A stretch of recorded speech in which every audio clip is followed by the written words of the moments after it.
अब दूसरी बात, हम भारत के विपक्षी दल और विपक्षी राजनेताओं के बारे में करते हैं।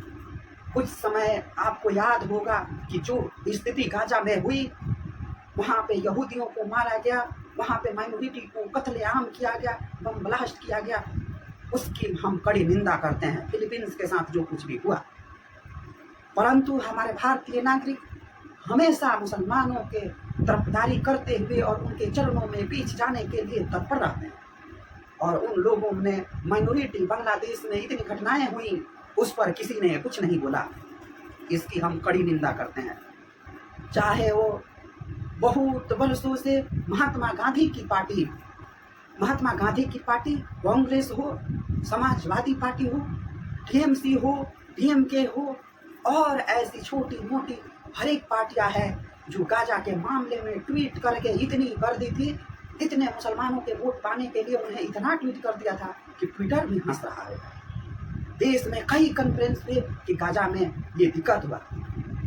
AIM के अध्यक्ष ओवैसी तो और खतरनाक है, वो हमेशा देश में जहर घोलने, इस तरह से आग लगाने की ही बातें करते हैं। जो भी कानून आए उसमें उन्हें मुसलमान ही दिखता है।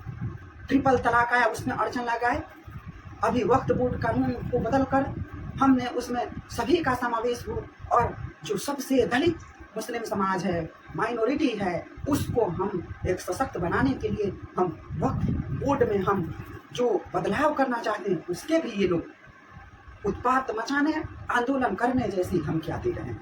ये भारत के लिए बहुत ही खराब सिचुएशन है। वहीं कांग्रेस पार्टी के सलमान खुर्शीद जैसे कई नेता ये कहते हैं और कह रहे हैं कि हम देख रहे हैं कि बांग्लादेश जैसा स्थिति भारत में भी होगा।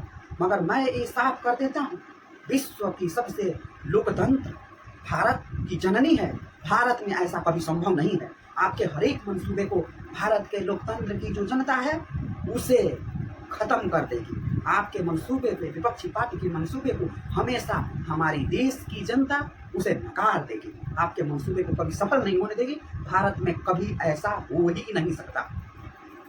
भारत एक लोकतंत्र की जननी है और भारत पढ़ा लिखा है, भारत समझता है कि कौन कैसा करता है। इस तरह भारत हमेशा शांति चाहता है। कुछ लोगों ने कहा कि अगर प्रधानमंत्री की इतनी शक्ति है तो वो बांग्लादेश पे चढ़ाई करे और बांग्लादेश को अपने कब्जे में ले ले। अगर हमको ऐसा ही करना रहता तो हम, जब माननीय प्रधानमंत्री इंदिरा गांधी जी ने जो योगदान रहा सन 1971 में, जो हमने पाकिस्तान को 2 टुकड़े करके एक को बांग्लादेश बनाया, अगर हमारी मंशा कुछ फूट होती उसी समय हम बांग्लादेश को अपने देश में मिला के रहते। परंतु भारत हमेशा शांति चाहता है।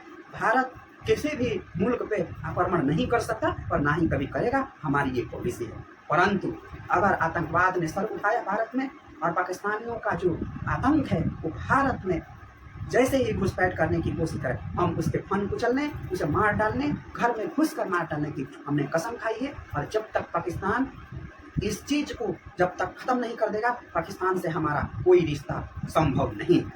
बांग्लादेश में जो कुछ भी हुआ उसकी हम कड़ी निंदा करते हैं।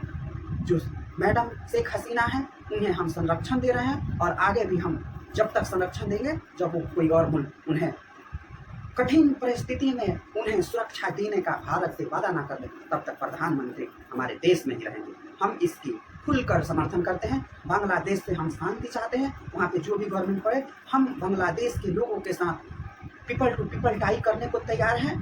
हम हर संभव मदद करने के तैयार है। इसलिए हम बांग्लादेश को यह आग्रह करते हैं कि भारत से नफरत छोड़े और भारत से दोस्ती का हाथ बढ़ाए। भारत हमेशा बांग्लादेश के साथ है। इसी के साथ हमारी ये चर्चा यहीं पे खत्म होती है। जय श्री कृष्ण।